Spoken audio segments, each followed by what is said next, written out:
Back in 1990, when the Hoover engineers realised that they'd done such a horrific and horrendous job on the Sprite, they were angry with themselves, they were disappointed, they were contrite, and they chose to correct their mistakes. Well, kind of. They took the Sprite and made a Mark II version, and that machine is this. Sprite Mark II, or as it's sometimes known, the cheapened Hoover Junior. So this was, I believe, I could be wrong, but I think I'm right, the first vacuum cleaner to carry the Junior name on its own. So not Turbo Power Junior, just Junior. So this machine, the Sprite Mark II, is effectively the last generation of the Hoover Junior. Now you can argue this point because as we've seen, Turbo Power Junior became just the Junior later in its life. But this is like essentially the final ever version of the Hoover Junior, even though it's based on a Turbo Power.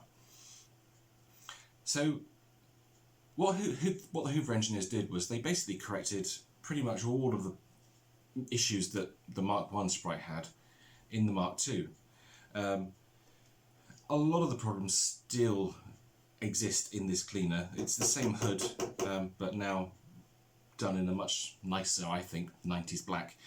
You still get the problem with the broken hood. You see there, all the corners are broken on this one, as they always do, because people smack them into the walls.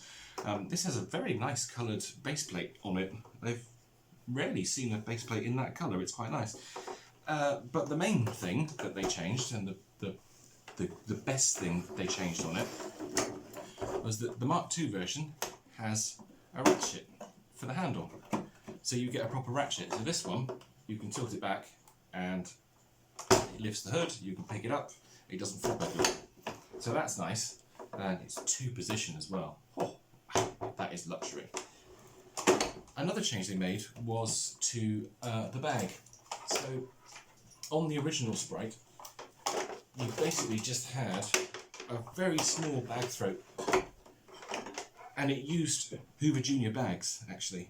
It doesn't use Turbo Power bags. There's a small bag throat that sticks up here, and the bag hangs down, and there's a little rubber ring that holds it in place. But on the Mark II version, they changed that. I'll turn this around and show you. There you go. This actually has a high filtration bag in it for some reason. I don't know why I put that in there, but there we go. So you can see here, this is the original Sprite bag throat, and basically what they've done is they've put an extension onto it. So this bag throat runs up to the top here, and it's almost exactly the same as a Turbo Power throat. So you get a top fill bag in this one.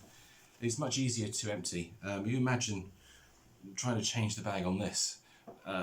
Really the best thing to do is to actually remove the cloth bag first, take it outside to your bin, turn it upside down, unzip it, roll the ring up, and throw the bag away. Because if you try to take the bag off of this tiny little throat here, all the dirt would just go everywhere. It would end up in the bag. It would be awful.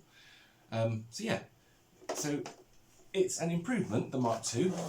It's not a huge improvement, but it's an improvement nonetheless.